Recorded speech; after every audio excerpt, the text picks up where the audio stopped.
प्रिय विद्यार्थियों, आप सभी को नमस्कार। आज हम सभी लोग उपन्यास सम्राट, कहानी सम्राट मुंशी प्रेमचंद जी के बारे में जानकारी प्राप्त करेंगे। सर्वप्रथम हम उनका संक्षिप्त जीवन परिचय देख लेते हैं। प्रिय विद्यार्थियों, प्रेमचंद जी का जन्म 31 जुलाई 1880 को हुआ था और इनका देहावसान 8 अक्टूबर 1936 को। हिंदी और उर्दू के महानतम भारतीय लेखकों में से एक माने जाने वाले प्रेमचंद जी थे। इनका मूल नाम धनपत राय श्रीवास्तव और नवाब राय तथा मुंशी प्रेमचंद के नाम से भी जाना जाता था। उपन्यास के क्षेत्र में उनके योगदान को देखकर बंगाल के विख्यात उपन्यासकार शरत चंद्र चट्टोपाध्याय जी ने उन्हें उपन्यास सम्राट कहकर संबोधित किया था। प्रेमचंद ने हिंदी कहानी और उपन्यास की एक ऐसी परंपरा का विकास किया जिसने पूरी सदी के साहित्य का मार्गदर्शन किया। आगामी एक पूरी पीढ़ी को गहराई तक प्रभावित कर प्रेमचंद ने साहित्य की यथार्थवादी परंपरा की नींव रखी। उनका लेखन हिंदी साहित्य की एक ऐसी विरासत है जिसके बिना हिंदी के विकास का अध्याय पूरा ही नहीं होता। वे एक संवेदनशील लेखक, सचेत नागरिक, कुशल वक्ता तथा शुद्धि विद्वान संपादक थे। 20वीं सदी के पूर्वार्ध में जब हिंदी में तकनीकी सुविधाओं का अभाव था, उनका योगदान अतुलनीय है। प्रेमचंद के बाद जिन लोगों ने साहित्य को सामाजिक सरोकारों और प्रगतिशील मूल्यों के साथ आगे बढ़ाने का काम किया, उनमें यशपाल से लेकर मुक्तिबोध तक शामिल हैं। उनके पुत्र हिंदी के प्रसिद्ध साहित्यकार अमृत राय जी हैं। इन्होंने कलम का सिपाही नाम दिया था प्रेमचंद जी को। प्रेमचंद का जन्म वाराणसी के निकट लमही गांव में हुआ था। उनकी माता का नाम आनंदी देवी था तथा पिता मुंशी अजायब राय लमही में डाक मुंशी थे। उनकी शिक्षा का आरंभ उर्दू फारसी से हुआ और जीवन यापन का अध्यापन से पढ़ने का शौक उन्हें बचपन से ही लग गया। 13 साल की उम्र में उन्होंने तिलिस्म ए हौसरुबा पढ़ लिया और उन्होंने उर्दू के मशहूर रचनाकार रतन नाथ सरसार, मिर्ज़ा हादी रुशवा और मौलाना शरर के उपन्यासों से परिचय प्राप्त कर लिया। 1898 में मैट्रिक की परीक्षा उत्तीर्ण करने के बाद वे एक स्थानीय विद्यालय में शिक्षक नियुक्त हो गए। नौकरी के साथ ही उन्होंने पढ़ाई जारी रखी।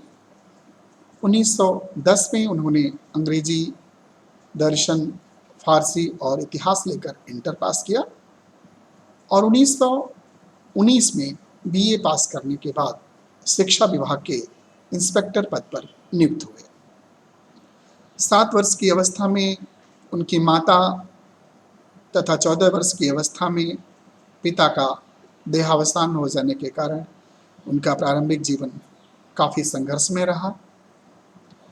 उनका पहला विवाह उन दिनों की परंपरा के अनुसार 15 साल की उम्र में ही हुआ, जो सफल नहीं रहा।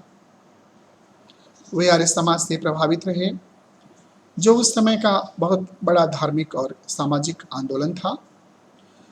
उन्होंने विधवा विवाह का समर्थन किया और 1906 में दूसरा विवाह अपनी प्रगतिशील परंपरा के अनुरूप बाल विधवा शिवरानी देवी से किया। उनकी 3 संतानें हुई, श्रीपत राय, अमृत राय और कमला देवी श्रीवास्तव। 1910 में उनकी रचना सोजे वतन अर्थात राष्ट्र का विलाप के लिए हमीरपुर के जिला कलेक्टर ने उन्हें तलब किया और उन पर जनता को भड़काने का आरोप लगाया। सोजे वतन की सभी प्रतियां जब्त कर नष्ट कर दी गईं। कलेक्टर ने नवाब राय को हिदायत दी कि अब वे कुछ भी नहीं लिखेंगे, यदि लिखा तो जेल भेज दिया जाएगा। इस समय तक प्रेमचंद धनपत राय नाम से लिखते थे। उर्दू में प्रकाशित होने वाली जमाना पत्रिका के संपादक और उनके अजीज दोस्त मुंशी दया नारायण निगम ने उन्हें प्रेमचंद नाम से लिखने की सलाह दी। इसके बाद वे प्रेमचंद के नाम से लिखने लगे। उन्होंने आरंभिक लेखन जमाना पत्रिका में ही किया। जीवन के अंतिम दिनों में वे गंभीर रूप से बीमार पड़े। उनका उपन्यास मंगलसूत्र पूरा नहीं हो सका और लंबी बीमारी के बाद 8 अक्टूबर 1936 को उनका निधन हो गया। उनका अंतिम उपन्यास मंगलसूत्र उनके पुत्र अमृत राय ने पूरा किया। ये थी हमारे उपन्यास सम्राट, कहानी सम्राट मुंशी प्रेमचंद का जीवन परिचय। सदियों में इस तरह का साहित्यकार कभी हमारे बीच में आता है। हम सौभाग्यशाली हैं कि ऐसे साहित्यकार से हम उनकी रचनाओं के माध्यम से रूबरू हो रहे हैं। और इनकी रचनाओं की एक विशेषता है, प्रिय विद्यार्थियों, इनकी कोई भी रचना आप पढ़ेंगे, कहानी हो, उपन्यास हो, नाटक हो, उसमें आप अपने आप को एक पात्र बना लेते हैं। आप उस रचना के साथ जीना शुरू कर देते हैं और ऐसी रचनाएं कालजयी रचनाएं कहलाती हैं। यही कारण है कि अपने आरंभ से लेकर प्रेमचंद जी आज भी उतने ही प्रासंगिक हैं और भविष्य में भी इसी तरह से प्रासंगिक बने रहेंगे। अतः हम आपसे गुजारिश करते हैं, अनुरोध करते हैं कि आप प्रेमचंद जी की कहानियाँ, उपन्यास, मानसरोवर भाग 8 भागों में है। मानसरोवर की जो कहानियाँ हैं आप उन्हें पढ़ें और प्रत्येक भाग में 35, 40, 32 ऐसी कहानियों की संख्या है। हर कहानी आपको एक नया जीवन दर्शन प्रदान करेगी। तो मैं आग्रह करता हूँ, जीवन परिचय से प्रेरणा लेते हुए आप इनकी रचनाओं को पढ़ेंगे और उसे अपने जीवन में अंगीकार करेंगे। आज के लिए इतना ही। आप सभी को बहुत बहुत धन्यवाद। नमस्कार।